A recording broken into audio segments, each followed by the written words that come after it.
Hey everyone. I am not really sure what's happening. We're already six after, and I was on the StreamYard, and then Danielle was on a StreamYard where she was sitting in the green room waiting on me. So I'm not really.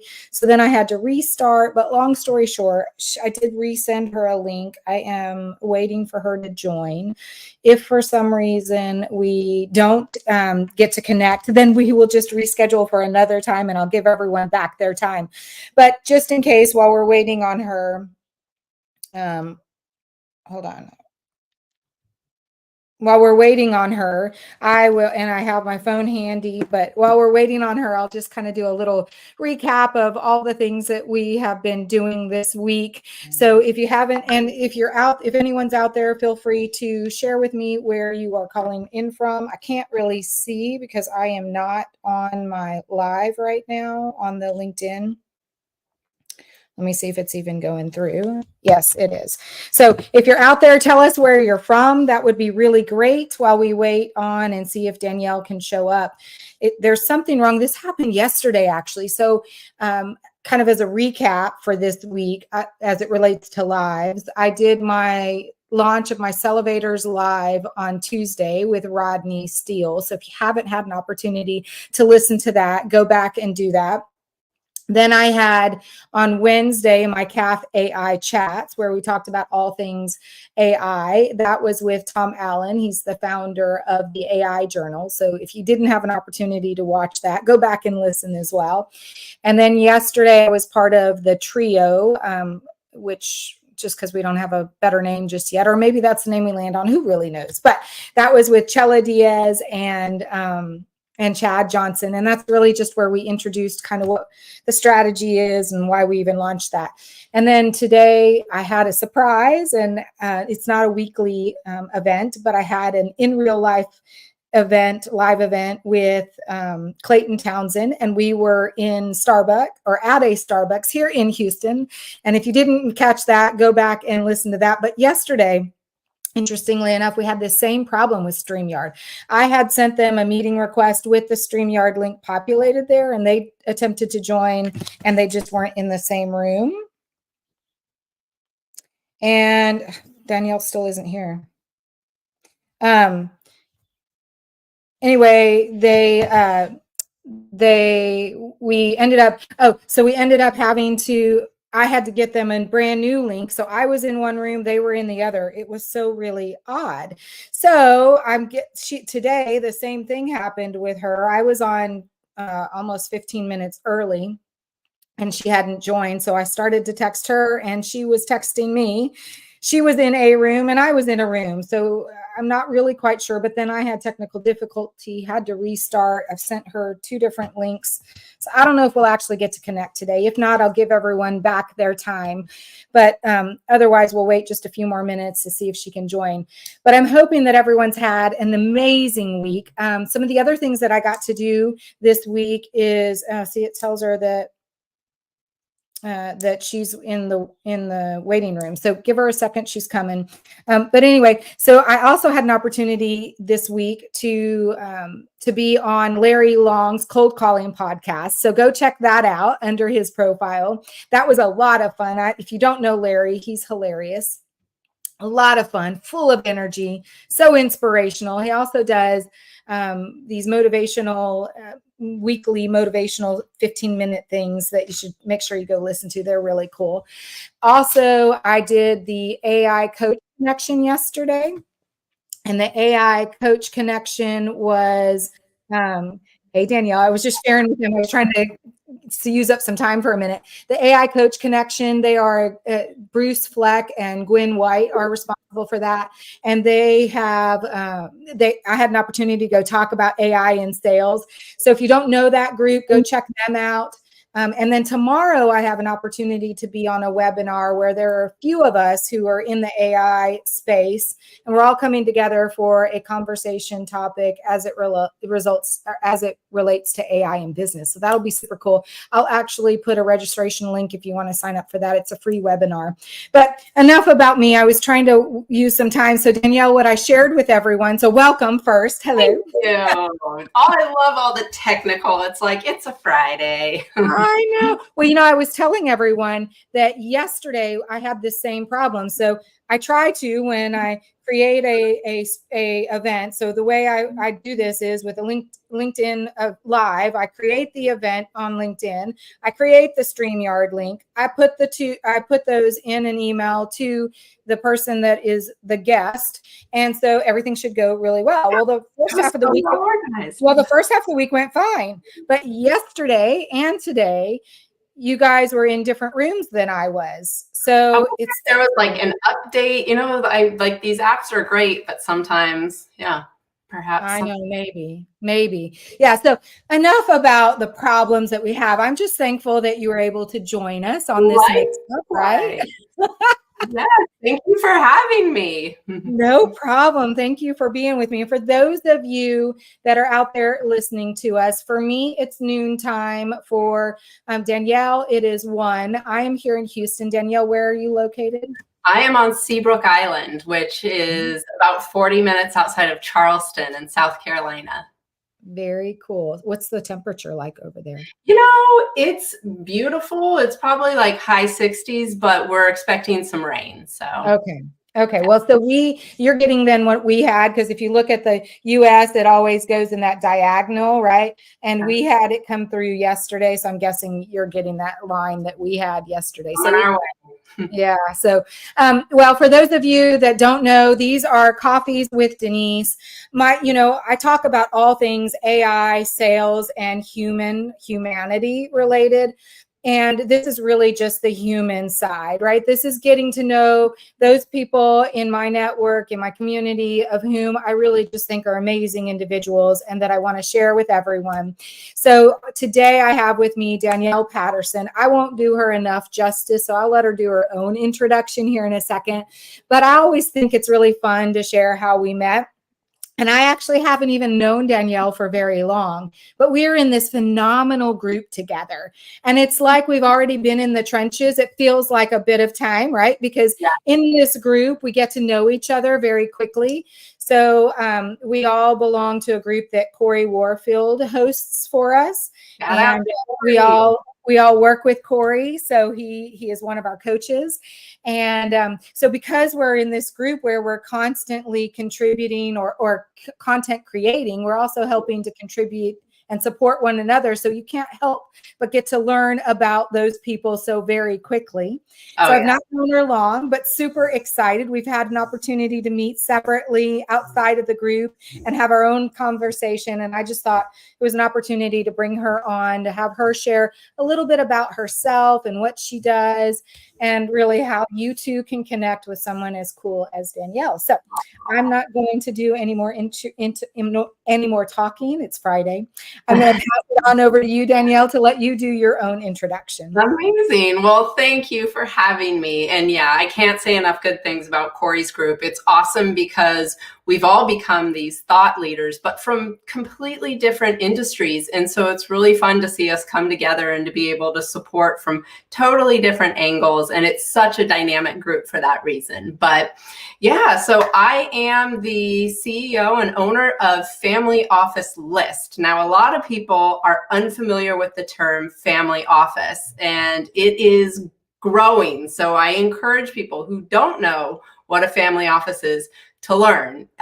They are the private entities that manage the wealth of family-run, businesses that typically have had a liquidity event.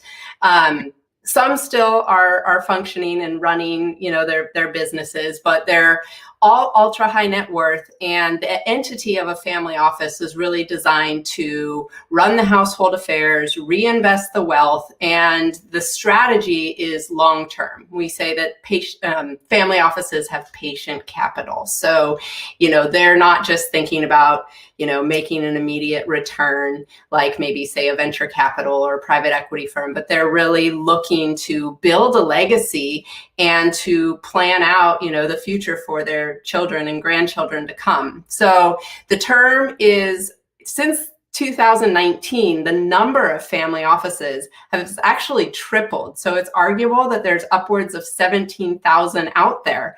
But they date back. I mean, when you think of Europe in the Middle Ages and you've got the royal families, I mean, those are our earliest family offices. And here in the US, I would say we're having the biggest growth because we have all these tech, companies, and we have all these newly found families with wealth.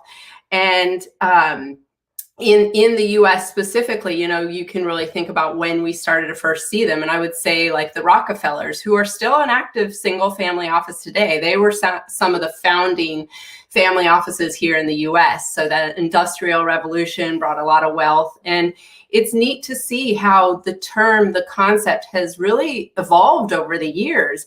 And what I'm most excited about and seeing in the sector is that as the next gen are kind of coming into the fold of the decision making, they are using their family's wealth to really make a difference. And they're looking to invest in opportunities, startups that they're passionate about, that align with the family's goals and values. And I think the families have been so secretive for so many years because, talking about your wealth, it's very taboo. But I think we're really using the vehicle to do more good in the world. And for that reason, family offices are looking to raise their public profile. And, I've been doing this now for 8 years, and it used to be like a treasure hunt to find the details and create these profiles to really adequately depict the family and their values and their investment objectives, where things have changed and they're coming to us, let us create these profiles, let us find alignment with partners out there. So it's really been fascinating to watch the changes, and I'm excited about, where the industry is heading. Well, I want to dive into that a bit deeper in a minute, because I think this is an interesting topic, because I think that there are, even just take tech out of it, right? Because you mentioned with all the tech startups, there are lots of us as even just founders, entrepreneurs, solopreneurs who are starting our journey, and something that we can start to look forward to and even consider moving forward. So I'd like to understand a bit more and share that with everyone and define really what qualifies to be considered a family office. But before we get into that, I want everyone to know a little bit more about you, because you have an interesting background, right? You didn't start off doing, who would have thought about a family office as a career choice, right? So maybe take us back, because even just the thought of a family office, you didn't even do anything near that when you first ventured out of college. So maybe share a little bit of history with Absolutely. us. So it has been a journey in the making. I grew up East Bay, California, very gifted in art. I'll tell you something about me that not everyone knows. I'm dyslexic. Once you get to know me and you see my spelling, you'd figure it out. But I'm this out of the box thinker. I've had to work really hard to, in a academic environment that's not really created for this out of the box thinker, but it built my work ethic. So it's like whatever I put my mind to, I give my 110%, and it's like I find my way to do it. And so it was always that way through school. So I did well, but I worked probably harder than all my peers.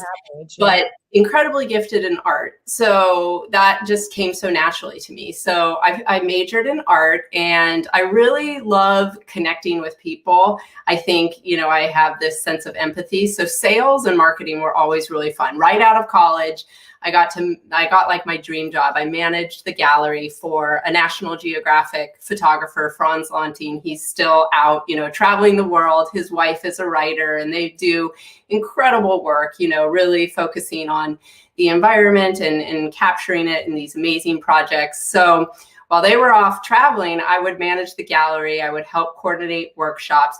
It was fantastic. It was like a dream come true. Fast forward to 2008, when the economy hit, all the issues it did. And my husband at the time was running a landscape design company that was tied to a lot of, big projects in Napa. And it just basically, we were like, okay, this business isn't going to work for him anymore. And it forced us to pick up, and we moved out to the East Coast. And, it was like, okay, well, it was an adventure. We had no kids. We always try to see, through that lens of positivity. And we're like, hey, we get to go live near your parents. We'll come back to California. This will be fun. Thought it'd be a 2-year stint and we'd go right back. But, life has its way. It leads you places. And it was hard to leave California, but I am so grateful. I mean, not to say, you only know what you know. I mean, we would live with roommates for probably the rest of our lives, where you come out here, you're like, wow, look what our real estate dollar can get. And then we think about having kids, and we're looking at the quality of some of these schools and, just the lifestyle. And it got hard to justify going back. But in terms of our careers, it was like, there is no Franz Launting out here. We moved just south of Charlotte. I was like, there's no art gallery. I'm not feeling it. So, we just got resourceful and we found new opportunities. I worked in sales, business development, worked up my skills. My husband started a completely new career path. He now is the CEO of a cloud hosting company. And we took the lessons of that first business and really modeled what we don't like from that and what we want to create. And for him, he was like, reoccurring revenue, and I want to diversify. I don't want all my eggs in one basket. So he actually met the founder of Family Office List, who really enterprising guy. He was a fund manager. He created all these tools that really addressed the problems he encountered in raising capital for his hedge fund. And being that in the early 2000s, there was little to no resources available on these family offices, his sheer Excel spreadsheet was an asset, and he learned to market it. And so when I teamed up with him, I was like, well, this is pretty cool. I came to the table I love sales and marketing, don't know a lot about this family office term like most people. I try to explain it to my family. My parents are like, what is a family office? And talking about the term, which we'll get into it later, you could ask a room full of family offices to define it, and they would all tell you a different thing. It's so individual. The one thing is, once you've seen one family office, you've seen one family office. No two are alike, which means that even the sheer definition is quite ambiguous, but we'll get into that later. But I just saw the tremendous opportunity. When I started, I was like, I can't believe that you can sell this spreadsheet and that this is so valuable. But it was information that was very hard to come by and no one had access to. But as I learned more about the sector and really thought, how do I help, these clients from a marketing perspective? I don't just want to sell them the data. I want to tell them how they can effectively use it. And I want success stories, and I want to know, that the integrity, it's all there. And so I immediately was like, it can't be a list. A list is like, hey, take this and go spray and pray. And we want to build a good, name and brand, and we want to help the family offices. We want to bridge the gap. So we put it into place, a dedicated research team, and their main objective was, first and foremost, let's try to put some categorization around this family office, because there are unique individual single family offices, and they argue to justify the cost of running this firm, you need a minimum of 250 million assets. So that's not everyone out there, but you can certainly take advantage of a family office structure, but join a multifamily office. So that's where you're kind of pooling your resources and you're having these professionals do all the functionality, but you're doing it kind of as a collective, a like-minded family. And so you've got your, firm that's taking care of your advisory, your tax, your all the things that come with this high amount of wealth. But now in this day and age, we're seeing virtual family offices. You don't need necessarily the team in-house. You can take advantage of some of these virtual providers. And We also see a lot of philanthropic families. And so they may have, their single family office, but they also have a foundation. And we're seeing, as the term is becoming more commonplace, a lot of investment advisors that cater to family offices or have family office services. So it's, so that was task number one, is let's put at least some classification, because no two are alike, but if we can at least define on those core groups. And then it was to really add value and help people work smarter, not harder. We need to know what each family office is interested in. And most clients use the data to raise capital and to align, so it's like, where $250 million in assets, do they really need to raise capital, Danielle? Well, I know, exactly. Well, interesting that a lot of the family offices, they do have their own funds. They want to invest in things they're passionate about, and they want to do it with other families. So they do often raise capital on their own. A lot of my clients are family offices, but a lot are, fund managers or even startup founders or amazing organization like St. Jude's, who needs to, so it's no two are alike. So if you can go in now to our platform and apply, this is like an early stage deal in femtech, and it's in the US, it will help you align, and it will help then give you strategies and insights in thinking about this. In this day and age, so much of the trust is really built on the approach and building trust over time. And it's, the best way to do that is to show you understand, you've done your homework, what they are interested in, versus like, I love the term pitch slap. I'm just going to send you something that's totally irrelevant. I'm not going to value your time. Where we teach a lot about the art of relationship building and really how to address this and treat the approach.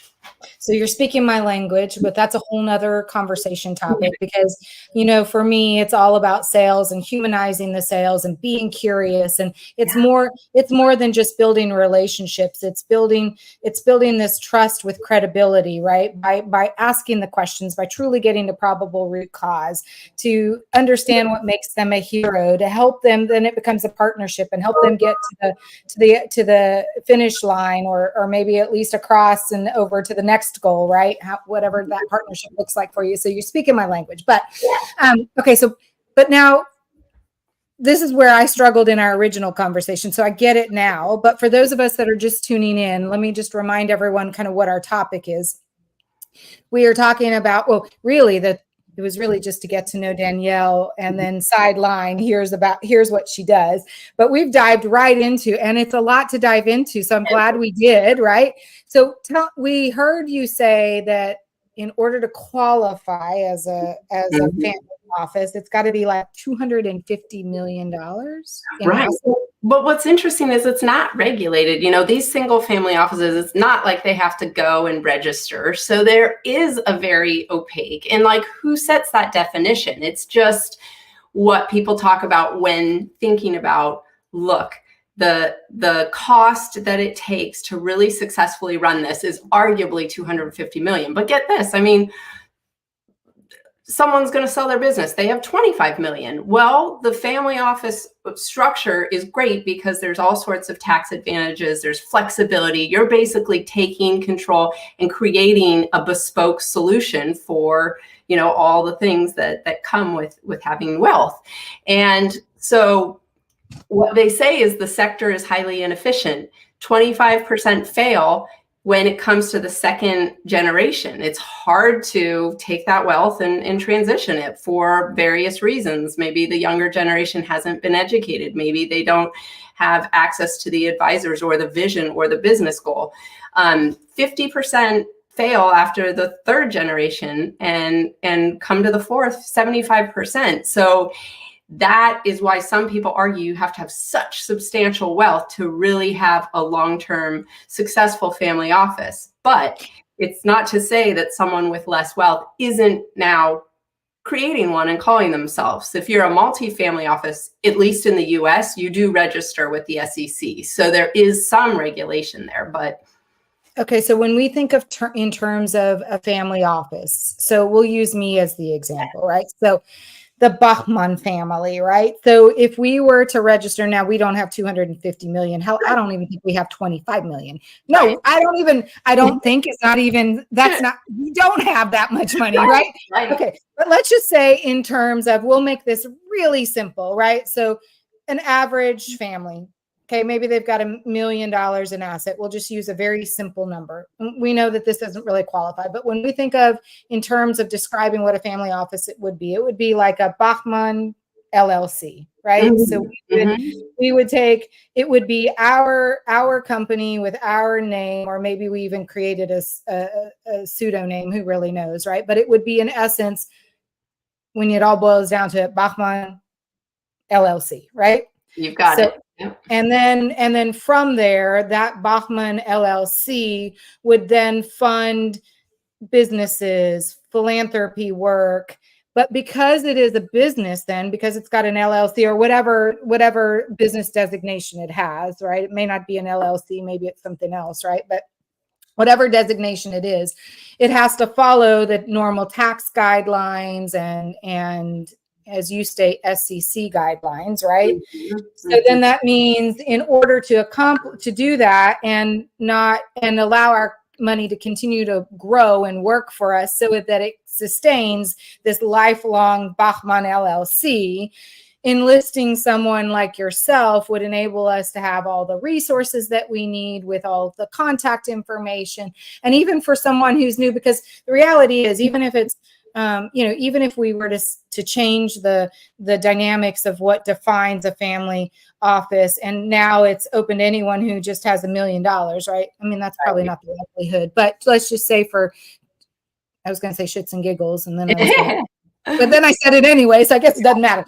But just for the example of this all simplicity, if we were to say, okay, that's going to happen, then with the Bachmann LLC, that would mean that I could then probably shelter a lot of my personal finances under that LLC potentially, right? Mm-hmm.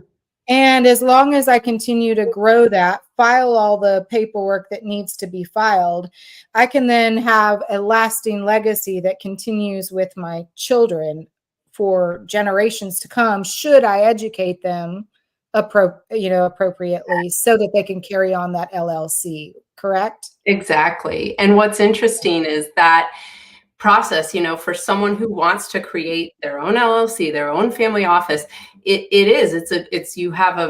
you have all sorts of choices, like what professionals are you going to bring in? Are you going to invest directly? Are you going to, handle the taxes, the trust? And so do you find, existing service providers? So that's also a lot of what we do, is really focus on the who is who and create kind of a marketplace where we can highlight the service providers, but also the deals that clients are working to raise capital. And it's kind of the who is who. And what we found is family offices, they really kind of work in peer groups. And so there's a lot of really tremendous organizations that throw events catered towards educating family offices on new opportunities and ways to think about their wealth. And many families rely on each other for these resources, and many of them co-invest. So it's a tight-knit community. And it is interesting just to explore some of the different conference providers and the subtleties and the shifts, and also to think about, family offices across the globe, because it isn't just here in the US. There's family offices everywhere. And, now as, COVID is over, the boundaries have opened up again, and neat to see, families from across the globe, across borders, working together. Very cool. Well, so I just took a sip of my coffee. It is Coffee with Denise. So I'm hoping everyone is enjoying something to drink, whether it's tea or water or coffee or anything else for that matter. I hope everyone's enjoying a drink. So then I guess my question is, if you were to see what the future looks like with the family office, because we have so many founders that maybe they're not necessarily tech, but they're, coaching organizations where, we're seeing founders at this crazy pace, right? Mm-hmm. Immense numbers, and they're continuing to grow, where people are just getting out and starting. There's a founder that I ran across, they're just, I mean, they're everyone that I know is looking for funding, and they're looking to launch the greatest new big thing. And for the most part, the ones that I've come in contact do have something really cool to offer. Yeah. So where do you see, that 200, I have two questions though, but so this is my first one, the 250 million as the kind of conceptual number that really helps. Do you see, and you've talked about that there's nothing that really defines that. Do you see that number reducing significantly as the years progress in the next 5 years or so? Or do you see the 250 still being a steadfast with the few here and there that, or I guess where I'm going, will it be 250 with the few here and there, or will you see that number probably be much less, and there'll be many more of those than even the 250? Does that make sense? Yeah, no, in my head, I know what I'm trying to ask. No, it's a great question. It does make sense. It's kind of, where is this going in the future? And how I see it is that there will be less and less single family offices. I think collaboration across all industries, I'm seeing this, is really the key to kind of this, there's so much of how can we all work together to be stronger. And I think that also applies to the family office industry. I think there's going to be a lot more education available. I've heard many universities actually talking about putting programs into place, because this term is just not very commonplace. But get this, the family office sector holds 10 trillion in assets right now. The biggest wealth transfers coming up over the next 20 years, the baby boomers are all passing their wealth down. The family office sector is supposed to grow to 84 trillion, and that surpasses private equity and venture capital. So when we think about these founders and how to get funding, many don't know of the family office because it's been so secretive, but it's growing and it's going to become increasingly important. But the sector itself needs more structure. I think with the proper education and, getting professionals out there to be aware, and that's really where we help a family office elevate their brand, because many of them are like, for years, we haven't had to share who we are, but now we want to attract top talent, and if they're looking at BlackRock or me, no one knows me, so we're seeing a big rise in awareness, and I think that will continue. But I do think we'll see less and less single and more families working together through multi-family office structure. I think also we're all becoming just these digital natives. We'll see more solutions with kind of a virtual family office offering as well, so that people don't need necessarily to have, this very costly, unique structure. They can work collaboratively. But, you think about it, if you have that volume of wealth, you're like, hey, I want it done my way. I don't necessarily want to do it anyone else's way. So, there'll still be single family offices. There's just a mind-blowing amount of wealth out there. But I do think that's the future, is we'll see more and more wealthy individuals that want to join together. So, okay, so this is this probably isn't a standard question that you get, but this is one that interests me tremendously. They always say that you should surround yourself by people who are better so that you can learn from. They also say that you are the sum of the 5 people around you, which I don't think is completely accurate anymore, because we come in contact with more than just 5 people in this digital world, right? So I think it's really the sum of probably more than that, right? But nonetheless, now that you are surrounded more by this substantial wealth, has that changed kind of the way you maybe not view money? Because I will say this, I went to a workshop not too long ago where one of the things I learned about, and if I reflect back on my life, it stands very true. We always feel that money is so taboo to talk about, right? That's one of the problems that we have in this world today. And we can't allow money to flow. I know that sounds frou-frou, but money is not going to flow if we're not talking about it more loudly, more boldly, with more confidence, right? We're not going to open up that stream of money flow for us to come in or out unless we do a better job of just having the conversations.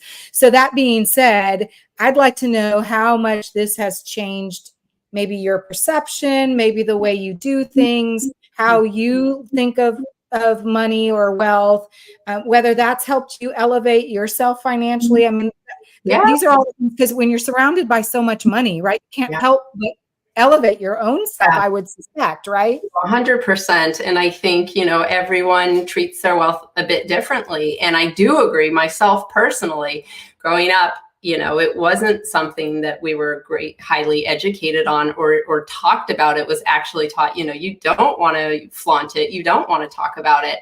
But money makes the world go round, and we can do a lot of good with our wealth. And so I think for me, being exposed to more and more of these very wealthy families, I do realize the importance of talking about it with the younger generations. There's so much failure in the family office model because there's so much separation in these generations, and we need to learn to find a common language to talk about it, make it less, taboo. And I think one thing that I really love that I'm seeing and that brings the families together is the idea of impact investing. So it doesn't have to be a high reward investment and philanthropy. You can actually do good with your money and make a profit. And I think by doing that, it really forces the family to come together and say, what are our values? And that's not just wealth. That's like, what do we care about? What's important to us?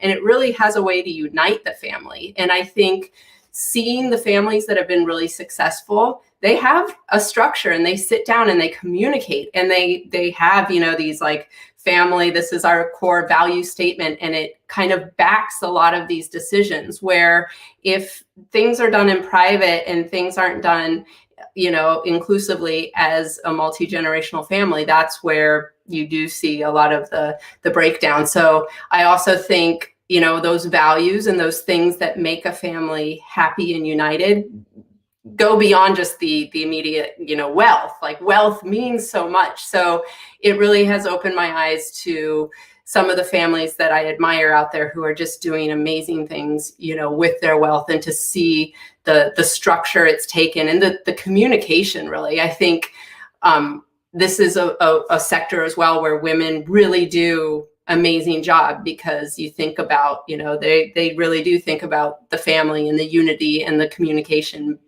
between all members. So this is such an interesting topic for me, because I'm already thinking about, I'm probably never going to see the 250 million, right?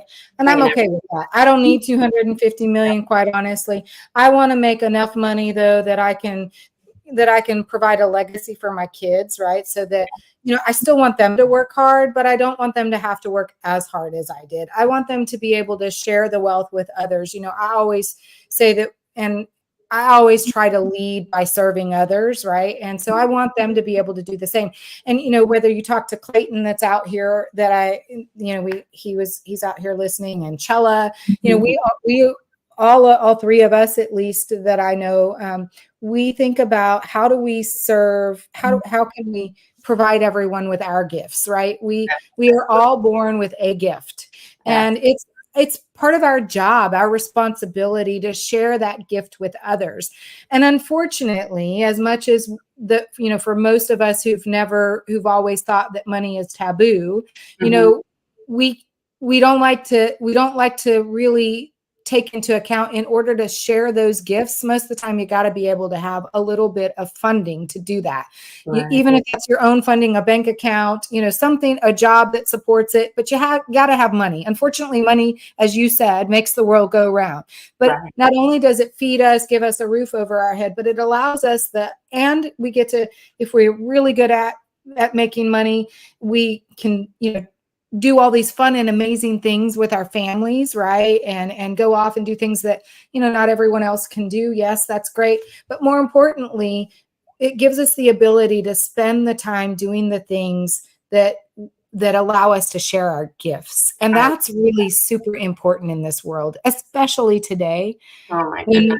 I couldn't agree more.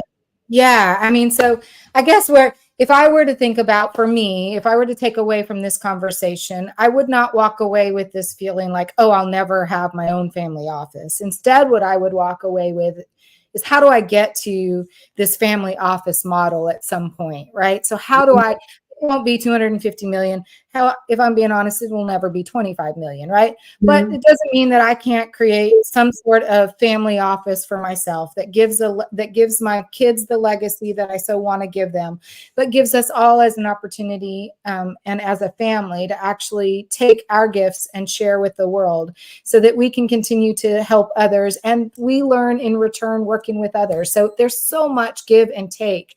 And so I think my goal is I'm going to figure out how to create my own little family office. There you go. And then come to you when I need help with resources, right? And have you help me. Yes. Well, and that truly, the greatest, I think, success is it's a very horizontal. It's all those areas. It's not just the wealth. There's many wealthy people who are unhappy and hate their family members. It's really the most successful, I feel, are those that give. And there's the book I just finished reading that was recommended by a thought leader, Ron Diamond, in the family office sector, is The Go-Giver. And it really traces some of the most successful people in this world, financially as well, are those that just give, and they learn to give their gifts even if you have no money. It's like, if you lead with the giving spirit, it has this amazing unexplainable way of just returning. And I do think success is defined on so many levels, but if we all lead with sharing our gifts, then it just, beautiful things happen. So I love that we share that outlook. I love that. Yeah.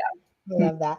Well, Danielle, I want to be respectful of everyone's time. Yeah. We are getting close to the top of the hour, so I want to try to start to kind of close this down. And I know it's Friday and we all want to start enjoying the weekend, but I want to first ask you if you could leave us with any parting thoughts, what would it be on this Friday? Oh my goodness. I guess, in talking about using your gifts, it's really, life can be a winding journey. You can find yourself in a role you never thought you would be, but always seek to give value, to connect and offer value, whatever it might be that you're doing. Awesome. I love that. If you don't know how to connect with Danielle, obviously you can through LinkedIn. So if you don't follow her, then do that now. I put her handle there on the bottom. So linkedin.com/in/ and then the Danielle-Patterson -. Which, by the way, it has a dash. Did you know that? I think the Danielle Patterson was taken. So I'm like, well, okay. Dash.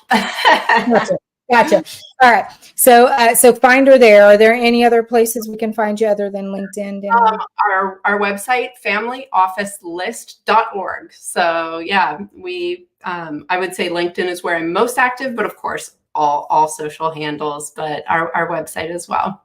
All right. Awesome.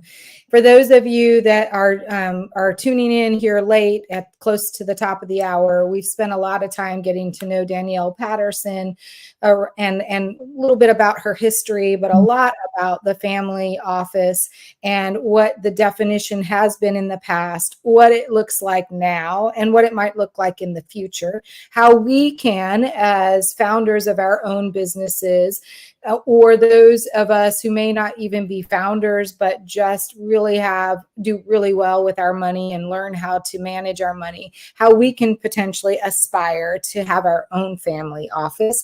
And I think the bigger takeaway in all of that than any of that, in my opinion, is that what we've talked about is that we should really come from a giving heart, from doing things that we enjoy that allow us to share our gifts. And I think my honest opinion is when we do things like that, the money will come.